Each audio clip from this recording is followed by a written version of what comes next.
Ang init! Pero lihi ako sa pagpadyak, kaya ni-ride ko na.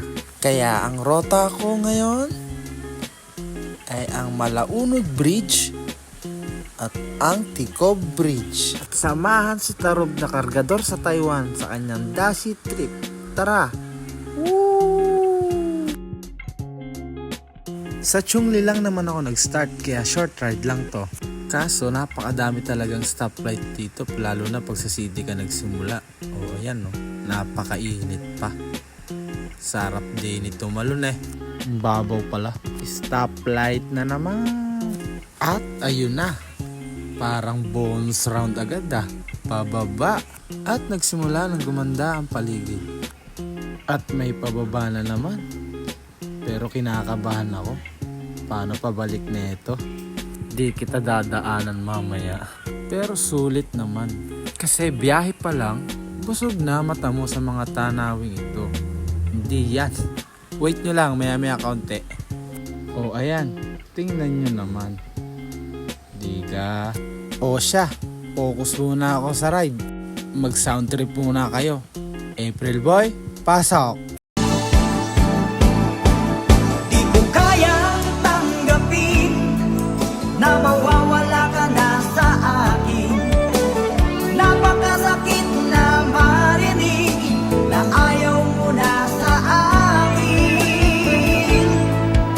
Hati at kirot ang dulot sa aking damdamin.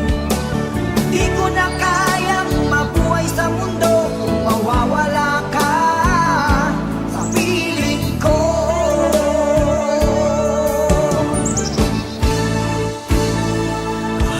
Beshi! Pahinga muna tayo, Beshi! Malapit na naman dito yung bridge kaya take time na lang muna tayo ngayon. Almost 1 hour lang yung biyahe natin pero talagang nakakapagod yung init. At ang maganda pa niyan, wala akong tubig na dala. Gawa mo kasi, April Boy. Joke lang, idol. Rest in peace. Nature pa more. Uhaw na ako. Inuna ko nga pala yung Malaunod Bridge. Ayan o. Walk your bike. Do not ride. Akay ka ngayon. Napakainit talaga. Pero in fairness, maganda siya. Maganda siya dito. Pero uhaw na talaga ako. Ayoko nga umihi. Baka ma-dehydrate ako eh. Mahaba-haba tong bridge na to. Pero hindi siya ganun kalawakan ng walkway niya. Pero yung tanawin talaga both side. Yung talaga nakaka-stand dito eh. Hindi ito gaano kaganda sa paningin ng iba.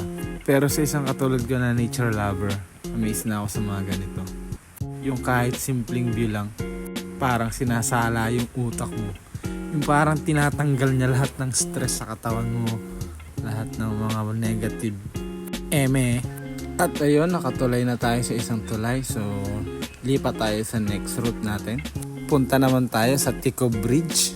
Pero sa totoo lang, hindi yun ang mga pangalan ng tulay na yun. Nakakalimutan ko na eh. Lalagay ko na lang mamaya sa caption. Basta sa Taoyan lang to. Kaya kung taga Taoyan ka, alam na alam mo to. So, let's go! Pero teka lang. Ano ito? Hindi pa ako ready. Kaya nga solo ride lang ako eh. Para walang bumudol sa akin. Nabudol ko pala sarili ko. Papunta, palusong, pabalik, paahon. Wow! Pagod ka na nga sa sobrang init. Wala ka pang tubig. Uhaw na uhaw ka na. Tapos bibigyan ka ng ganito. Awit na naman, April Boy! Ho! At sinabi mo pa na mas mahal ko siya kaysa sa akin. Nagdurugo ang puso ko dahil sa sinabi mo. Unang siko pa lang. Masyado na matarik yung mga sumunod. Kaya need na bitawan ng camera. Di ko na nakunan. Palusot. At nung nakaahon na tayo, na mahinga muna ang aking si Forever. At syempre yung driver. Uhaw na talaga ako. Kaya Forever ang pangalan niyan. Forever ang brand name niyan. Di ko alam kung bakit. Basta 1.5 lang presyo niyan. At sa wakas, tubig, chocolate, banana, gasoline time. Kailangan natin to. Sugar and carbs. Hindi pa tapos ang ating misyon. Kailangan pa natin ng enerhiya. naubos tayo sa ahon na yun. At saka gutom na din ako. Last kain ko pa alas 12 ng gabi. Panggabi nga pala ako. At ngayon mag-aalas 11 na ng tanghali. Tingnan nyo naman, wala nang energy. Pagbubukas ko lang ng saging, hirap na. Kunwari pa tong unggoy na to. Kaya mo ang talupan niya ng isang kamay lang. Oho, subo. Bilisan mo na diyan at may pasok ka pa mamaya. Pogi ko pala pag kumakain ng saging. Oh, tapusin mo na yan.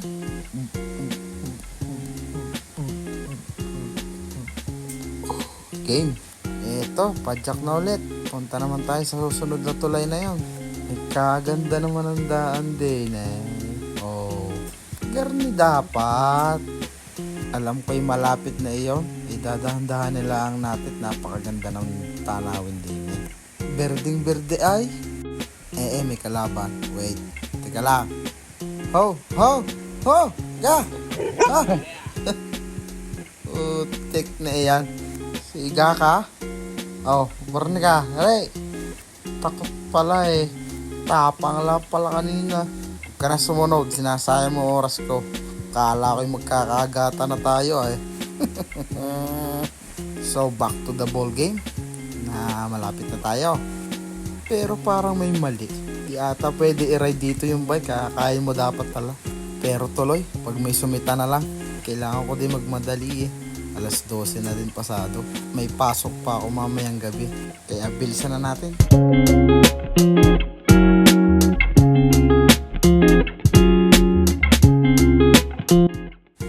At yung way ng parking lot, Dashi Old Street. At ayun, Dashi Suspension Bridge. Yun pala yung pangalan niya. So tara. Wing!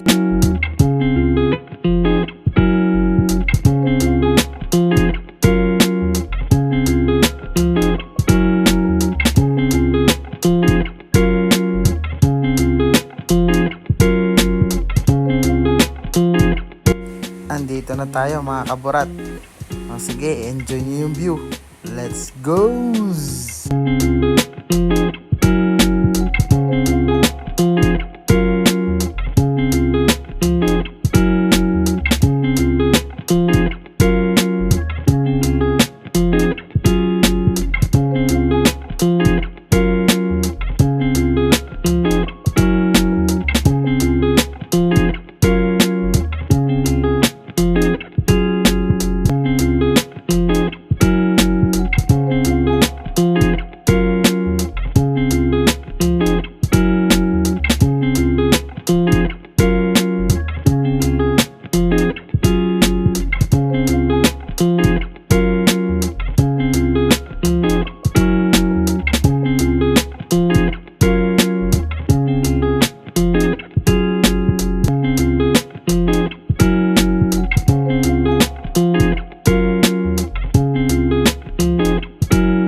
Diyan na po muna nagtatapos ang ating Dashi Tour. Hanggang sa muli. Babush! Pauwi na ako!